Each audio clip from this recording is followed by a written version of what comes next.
Hello, welcome back to Cloth Edit. This is another Friday sews, so I've done 2 in a row, so I'm going very well so far this year. It's going to be a mixed bag today. I'd want to share the winner of Cloth Edit Maker 23 for January. I already announced that on Instagram and in my newsletter, and I want to take the opportunity to talk about this dress here that I'm wearing. I've got a work in progress and it's actually one of my make 9, so that's really exciting. And I got a few books from the library all about embroidery, so I thought I'd show you those. Hello and welcome back to Cloth Edit. I'm Gabrielle. So yes, 2 Friday sews in a row, so I'm going very well. Hopefully it gets out on Friday. That might be the question. So I thought I'd start today by, well, actually, I'll start by saying that it was my birthday this week. I haven't been feeling great. I've had just a little cold, but it was my birthday on the 8th, so that was lovely. So I think we're going to probably go out for lunch to celebrate on the weekend. But I had a lovely day, really. I was working, but it was still a lovely day. Right, now I wanted to start with the, sharing the winner of the very first Cloth Edit Maker 23. Now, Cloth Edit Maker 23 is a year-long challenge that I'm organising, I'm running. So it's all about cloth edit. I'm involved with lots of challenges and things, but this is just about cloth edit and cloth edit customers. So I've sold thousands of meters of fabric over the last 2 years, and I know a lot of it's in stashes. You know, people like to keep their good fabrics, but I would love it if people sewed up their good fabric. We all deserve that, and that's at the core of the Cloth Edit Maker 23 challenge. So when Cloth Edit customers sew up their fabric, they use the hashtag Cloth Edit Maker 23, and each month I'm selecting a winner of a $50 Cloth Edit voucher. So it's very exciting. So and yes, it's been going well. I thought January would be very quiet because I've been busy myself and haven't been promoting it as much as I should have, but we had some fantastic entries, and the winner of the first Cloth Edit Maker 23 was Christy, and I'll put Christy's Instagram handle down below. So Christy made a So La-Di-Da vintage sweetheart dress. I don't stock that pattern at Cloth Edit, but I've been looking on their website and I think I probably should. I've known about them for many years, but they have a new little range of patterns that I really love, and I want to investigate that further. So anyway, Christy's dress is beautiful. She made it in a Cloth Edit linen silk, the Promenade, which is gorgeous. It has beautiful plummy pink colours, and it's on a really pale blue background, and it's just perfect for this. She did a number of additional things or tweaks with her make. She lined the bodice to give that sweetheart a little bit more structure. She swapped out the sort of the straight 3/4 sleeves and added a short sleeve with a little bit of a gathering at the sleeve head. She lengthened it by about 6 inches, I think. I think that's about all. And she added inseam pockets. I'm not sure if they were in the original or not. But anyway, it's gorgeous, and she took some fab photos, so I will be inserting them in here for you. So I love that. So thank you so much, Christy. Christy's already spent her voucher and her new bundle of fabric is on its way to her, so which is fantastic. Right, so I thought it was a great opportunity to wear this dress since I was mentioning Christy's dress. So when I got in Promenade, this is another colorway.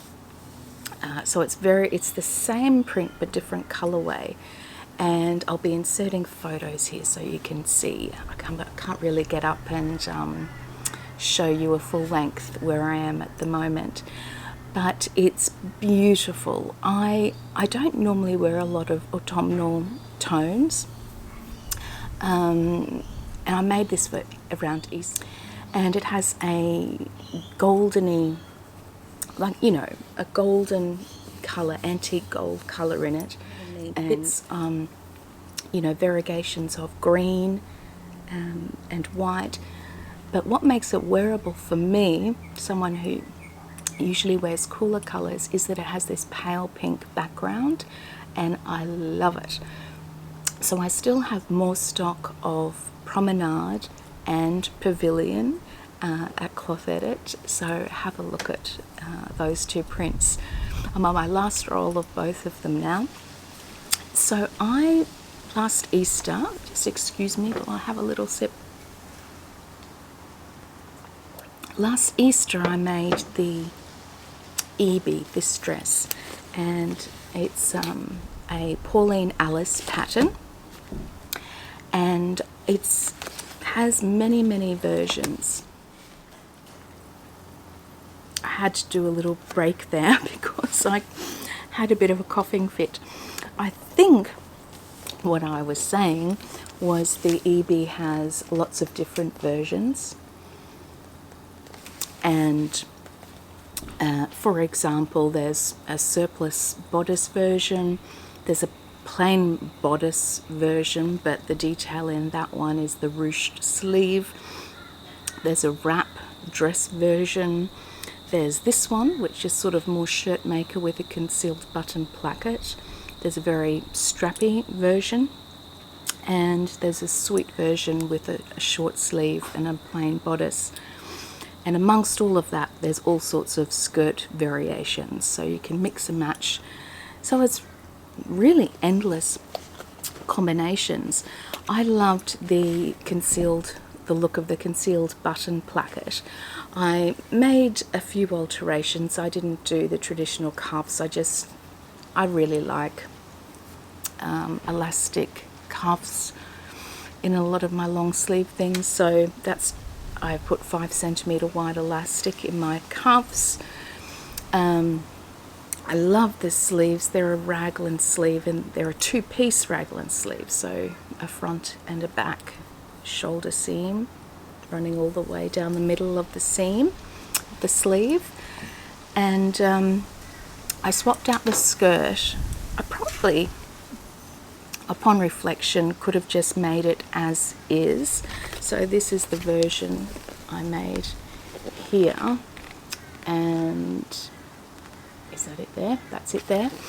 And I didn't think I'd like the gathering on it, but honestly, linen silk, it's so fine, it's not going to be bulky when it's gathered. So I kind of regret not just doing it as is, but I did swap it out for the Vogue, what was it, the Vogue 9253 skirt. It's not the best. I kind of regret it because it's got pleats, and the beauty of that pattern is the pleats of the bodice match the pleats of the skirt, so these pleats sort of just sit there, and I mean, they're okay, but I think the gathers would have been better. Anyway, I love this dress. It's probably a bit too warm today. It looks like I'm in the middle of autumn here, but it's you know, midsummer. February is always a really hot month in Queensland. Yes, so it's light enough to wear on a warm day, not a really hot day.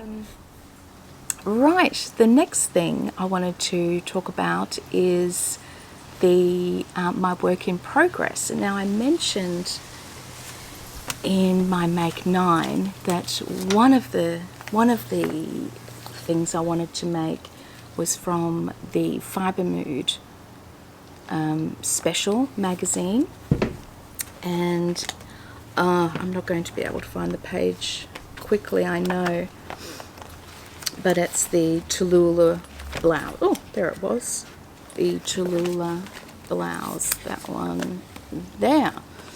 And last week I launched some designer end silk satin with the most beautiful hearts, and the hearts go in every direction, so that, which is great for saving fabric.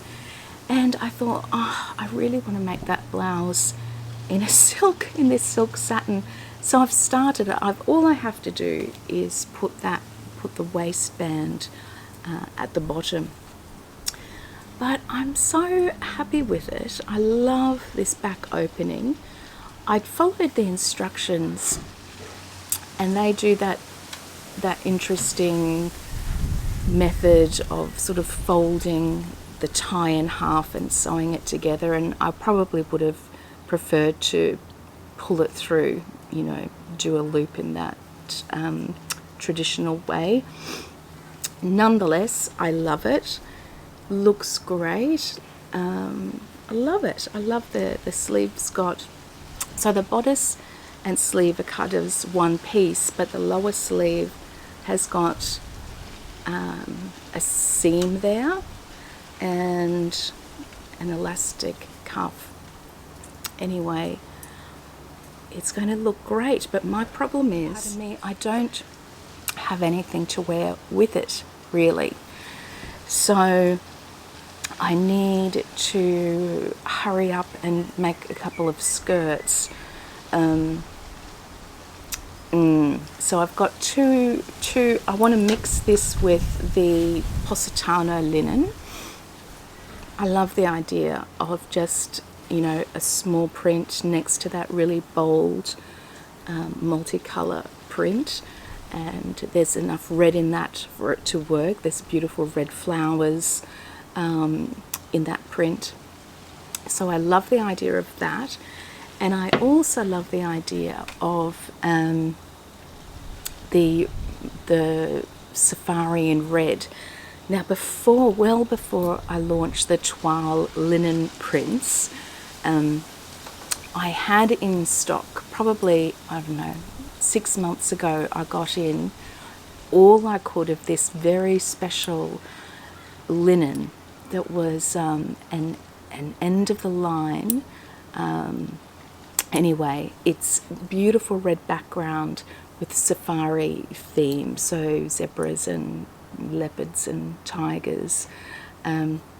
Anyway, that would look great with this also. And again, what I'm thinking of is A-line sort of maxi skirt. I was always thinking of a wrap skirt, so I don't know if both will be A-line or one might be wrap, but that's where I'm headed. And I love the idea of skirts where